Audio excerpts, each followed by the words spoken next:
राज्याचे कृषी मंत्री माणिकराव कोकाटे यांनी शेतकऱ्यांसंदर्भात केलेल्या वक्तव्यावरून आता ठाकरे गट चांगलाच आक्रमक झालेला आहे। जालन्यात शिवसेना ठाकरे गटाच्या वतीनं माणिकराव कोकाटे यांच्या बॅनरला जोडो मारून निषेध आंदोलन या ठिकाणी करण्यात आलेलं आहे आणि संपूर्ण ठाकरे गट जो तो जालन्यामध्ये कृषी मंत्र्याच्या विरोधात आक्रमक झाला। आपल्यासोबत जिल्हाध्यक्ष साहेब आज आंदोलन करताय, काय भावना आहेत?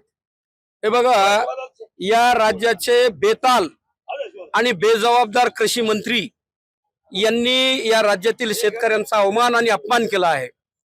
त्यांनी वक्तव्य केलं की शेतकरी हे सरकारच्या अनुदानाला मिळाल्यानंतर आपल्या मुलींचे साखरपुडा आणि लग्न या अनुदानातून करते।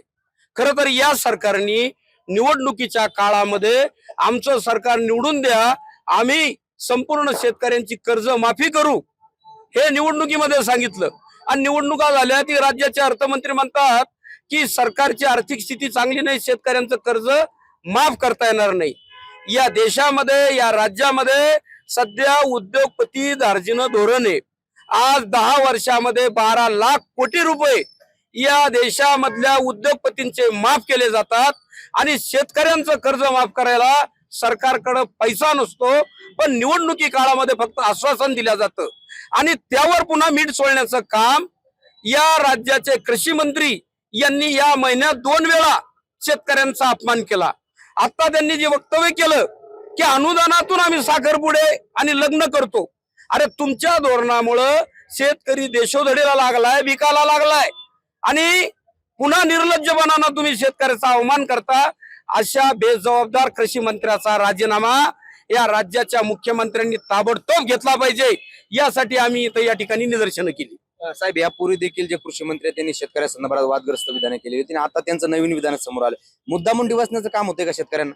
हे सरकार निर्लज्ज सरकार आहे। एकीकडं 8,000चं सोयाबीन 4,000वर आणलं, 13,000चा कापूस 6,000वर आणला, शेतकऱ्याला आर्थिक अडचणीत आणलं।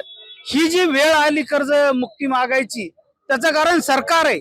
एकीकडं 12 लाख कोटीची उद्योगपतीला कर्जमाफी करू शकते आणि शेतकऱ्याची वेळ आली की मात्र हे वेगवेगळे माजुरी विधान करतात, कारण ह्याची प्रथा आहे। कारण हे भाजप सरकारच्या पदराला बसलेले आहेत। कारण ह्याच्या कृषी मंत्री, केंद्रीय कृषी मंत्री सुद्धा शेतकऱ्याच्या आत्महत्या का होतात तर ते प्रेम प्रकरणातून होतात। म्हणजे आमचा बाप 80व्या वर्षी प्रेम प्रकरण करतो का? म्हणजे असं माजुरीपणाचं लक्षण या सरकारचं आहे। हे सरकार शेतकऱ्याला देशोधडीला लावले आणि देशाला सुद्धा देशोधडीला लावते। जाती जाती धर्मात भांडणं लावून सरकार हे आपल्या देशाला देशोधडीला लावण्याचं काम आहे। म्हणून या कृषी मंत्र्यांनी जे माजुरीपणाचं लक्षण केलंय, त्याप्रमाणे अजित पवार सुद्धा माजुरीपणाचे विधान करायला प्रसिद्ध आहेत। तसेच हे कृषी मंत्री आहेत, याचा राजीनामा झाला पाहिजे आणि जर हा राजीनामा झाला नाही तर देवेंद्र फडणवीसच्याच मार्गदर्शनाखाली हे होतंय असं शेतकरी समजतील।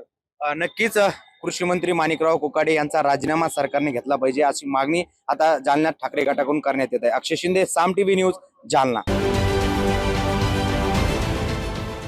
देश विदेशातील प्रत्येक घडामोडींचे लाईव्ह अपडेट मिळवण्यासाठी आता साम टीव्हीच्या सर्व सोशल मीडिया प्लॅटफॉर्मला लाईक, फॉलो आणि सबस्क्राईब करा। तसंच सर्व नोटिफिकेशनसाठी बेल आयकॉन प्रेस करायला विसरू नका।